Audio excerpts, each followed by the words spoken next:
Douglas Cooling and Heating, serving the Birmingham area for 38 years. 988-3706. That's Douglas. Hey, I'm James Spann. This is the afternoon edition of the Weather Xtreme video. This is for Monday the 21st. Another very mild day. Temperatures up in the mid-70s. In fact, a couple of spots at 80 today. But the weather cools down a bit tomorrow, and just maybe some severe weather issues in about a week or so. Let's take a look out the window with the Skycam network. First off, coming from Gulf Shores, look at the people down there. That's probably one of the bigger crowds I've seen this year so far. And they will be swelling next month as the spring break weeks begin. It's cloudy on the Alabama Gulf Coast. Kind of head north, there's the Atmore Skycam. Atmore is a little community near the Florida state line down in Escambia County.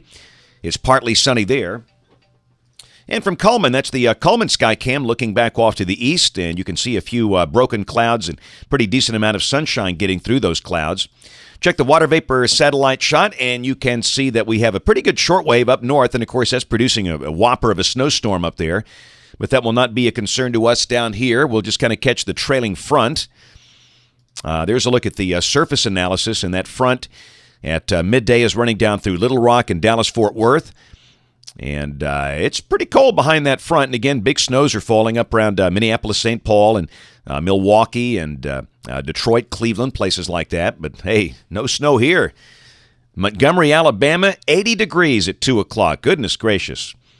Birmingham at 76 or 74. Tuscaloosa and Alexander City at 76. And we note those temperatures are well above guidance. The guidance for today had a high closer to 70.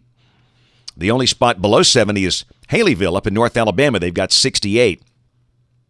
But around the nation, yeah, it's cold up north. Temperatures are below zero at midday up on the Canadian border of Montana and North Dakota. And you can see that very sharp gradient ahead of that front through Arkansas.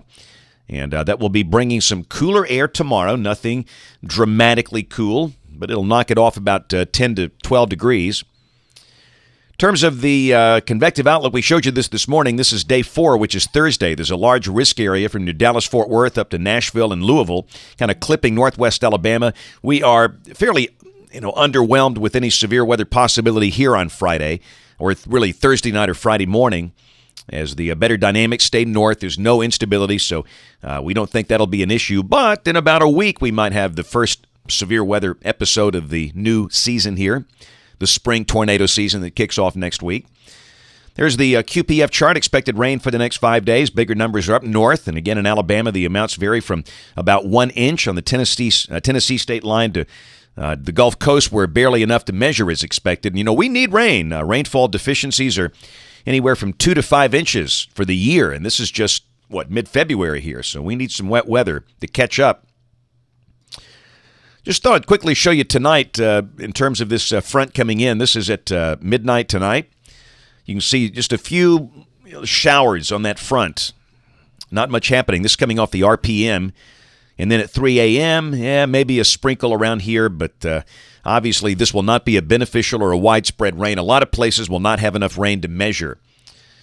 And there's tomorrow at noon. This is off the GFS. That shortwave as well to the northeast. We still got ridging over the Gulf, big trough west of San Diego. And down below that, the surface boundary is down to the south, below Montgomery. So tomorrow the sky becomes sunny. It will be cooler. The GFS is showing a high of 63, and that sounds about right. And that's even that's above average. The average high today is 60, and tomorrow is 60. Wednesday looks good, should be mostly sunny. We start to warm up. We'll be in the upper 60s, maybe flirting with 70. All right, Thursday, here comes this active system to the west. Now, we think we stay dry Thursday, and we'll be up in the 70s. The surface low is really between Shreveport and Tulsa. And there could be some pretty active convection maybe developing over northeast Texas, south Arkansas, and northern Missouri. But by Friday, it's gone.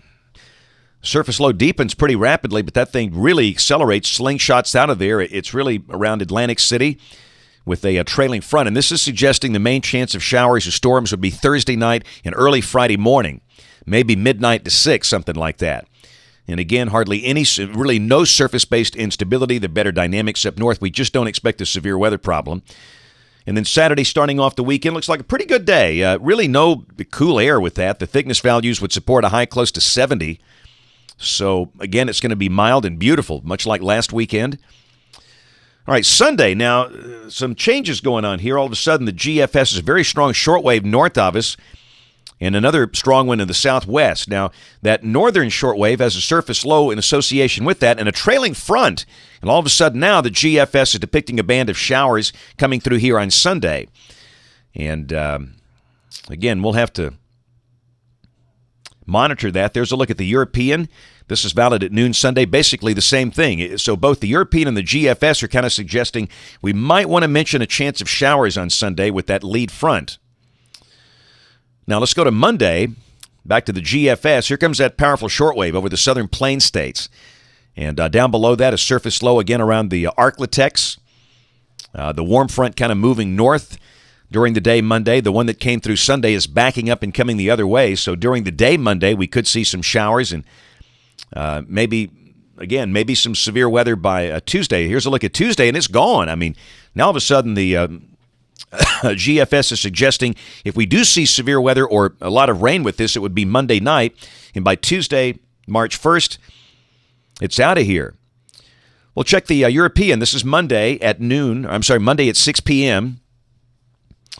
It's got the really deep surface low. That's 985 millibars over southern Illinois. And again, that would suggest maybe some severe weather issues for the Mid-South, Memphis, down toward Jackson. And then we'll go to Tuesday. It's gone.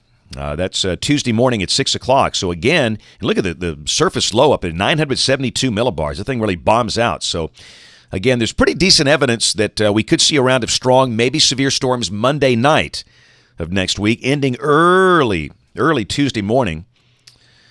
And then we'll check the middle of next week. This is March 3rd. The air coming in not really all that cold. We've seen colder runs, but I think with a system of that magnitude, we could easily see a freeze and probably will see a freeze around the middle of next week. Just be aware of that. Remember, the average date of the last freeze here, March 23rd. So we're a month away from that. So you know we're going to have more cold weather. But typically, March cold snaps don't last long. Here's the 9th of March, the end of the forecast, another strong wave around the Great Lakes, and down below that, a deep surface low, really over the Great Lakes with a trailing front. That might bring some active weather if that's right. Peek at the North Atlantic Oscillation. Check the bottom chart and notice that the NAO is still hugging that neutral line, neutral to slightly positive through mid-March. So, again, it can be cold, and it will be cold at times, but that suggests no record-breaking cold that would last a long time, as long as that thing stays neutral. Just a little harder to get the cold air down in here. That's it for the Weather Xtreme video today. We'll have notes on the blog. The next video here by 7 o'clock tomorrow morning. And if you are local to us, if you live around here, we invite you to watch us on television this evening, ABC 3340 in Birmingham at 5, 6, and 10. Thanks for watching. Have a great evening, and God bless.